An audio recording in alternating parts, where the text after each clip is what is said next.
Hey guys, on today's episode, I wanted to talk about a topic that a lot of us wonder about, a lot of us are curious about, and a lot of us don't always understand. And then we have our own varying opinions. And this topic is kind of close to the heart.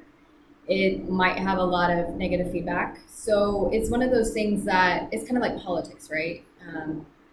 We all know about politics. We all have our opinions, but a lot of times to keep peace, we will refrain from talking about politics. It's great in theory, but if we're not discussing it, then how do we share our opinions? How do we share our experiences? How do we share what's going on behind the curtain so that we can help others determine what they want for their lives? Now, for anyone who's watching this that's an AA member, you know that it's attraction rather than promotion. You know, we keep our anonymity. We don't talk about what goes on in meetings. What we hear here stays here, here, here. All these little sayings, which are great in theory, but can really put a limit on our type of recovery. It can really keep us from branching out, and it can keep us from becoming who we're meant to be. Now, this video isn't about me throwing shade at AA. Alcoholics Anonymous has saved my life. It's done great wonders for my life, for my recovery. It's given me this platform to live my life. However, there's a lot of limitations to this platform. There's a lot of limitations to what we can do in our lives if we follow such a rigid program. Now, I'm not saying if you love AA, you should stop. And I'm not saying if you hate AA, you should go. What I'm saying is this is my experience. I did a reading with some women in Bangalore this past week, and they were very curious about AA because here in India, it's not really a thing. Yeah, there's listings and meetings, and there's a general secretary and all this stuff, but my experience here has been that it's not that awesome. It actually really sucks. And if this was my first experience with AA, I would run for the hills, and I don't know if I would be sober. So in different countries, of course, it's different, right? In the US, I had a great meeting. I had a great support system. I had a great group of women. We were all connected. But what I've found since coming to India is my idea of recovery and theirs now aren't the same exact. And so when I'm recovering here in India and I'm not going to meetings and I'm not following the steps 100%, now I'm being told certain things and I'm getting different opinions and feedbacks. And maybe this is me being sensitive, but since this is my video, I get to share this.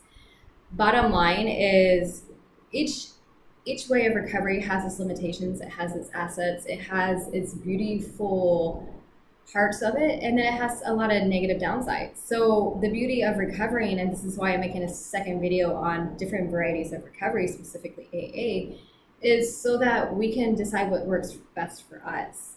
For me, AA was a huge part of my recovery. I went into it, I got a sponsor, I started working the steps, and it was great until it wasn't. And then I left. And then I went back to it because I wanted that in-person support. Because above all else, it's a great way to meet people in recovery. Here you are in a room full of people who are all here recovering from usually drugs or alcohol or eating disorders or whatever the AA affiliation is of that meeting. That being said, if you go into it and you're an addict and you say you're an addict and it's an AA meeting, you might find people ask you to identify as an alcoholic versus that addict. And this is where the limitations come in, because instead of being kind and welcoming, now you have this kind of politics going on that you have to identify as something that you're not necessarily are. Because not everybody is an addict who's an alcoholic, and not every alcoholic is an addict. Not every addict is an alcoholic. Though in AA, if you're in it long enough, you'll hear quite often that we're not recovering from a drug, we're recovering from an ism, and the ism starts in our head. And there's a lot of truth in that for me, because I chose to drink, and drinking numbed my feelings. It was a symptom of what else was going on in my life. It was a symptom of my feelings. It was a symptom of me wanting to numb. It was a symptom of me enhancing my life. So I used it as my drug of choice. However, there was other things. So I take away the alcohol and I'm still a little bit crazy. And you'll hear tons of members say that. They take away the alcohol, their head is still crazy. How do they get healthy? And so here comes the hamster wheel of now you're not drinking, but now you're on this new hamster wheel of if you're in the program, it's for life. And if you're new in recovery, hearing something say you're in this for life is kind of intimidating and scary. And they expect you to go to meetings every day, 90 and 90. And then they expect you to get a sponsor and call your sponsor every single day and anytime you feel like drinking and anytime you're emotional and anytime this and anytime that, plus call 3 other members. And then you're supposed to do step work, which is in this giant book. And then it has a side book that you're supposed to go through the steps and work the steps for the rest of your life because it never stops. Now, for me personally, that was scary because I thought the whole point of me not drinking was to be healthy and be present for my family. I thought the whole point of me not drinking was, yeah, to fix what's going on in my head, to learn new coping mechanisms, to learn new way of life.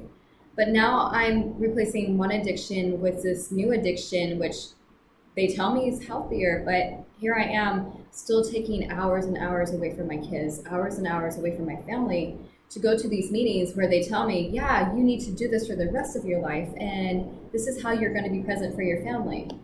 But I'm not present for my family because I'm constantly at AA, or I'm calling AA, or I'm doing something for AA.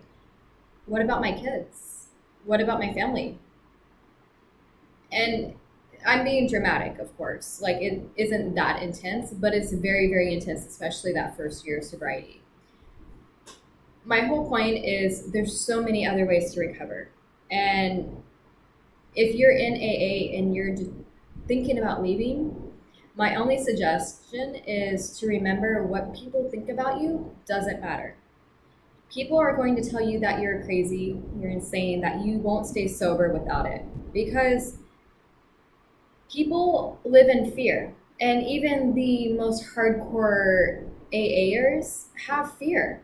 They don't want to risk thinking about other options of recovery because, and this is common for a lot of people, myself included, once I found something that works for me, the idea of something else being able to work is scary, foreign, and it's risky because why would I want to change something that's working so well for me? And in my life and in my patterns, if something's working for me, I don't want to change that. I don't want to take the risk. And I'm lazy. So I like to keep doing what's working for me until it no longer works. And so I'm at this point in my life where I'm in India. I'm not doing meetings. My support groups, yeah, they don't they're doing the best that they can do.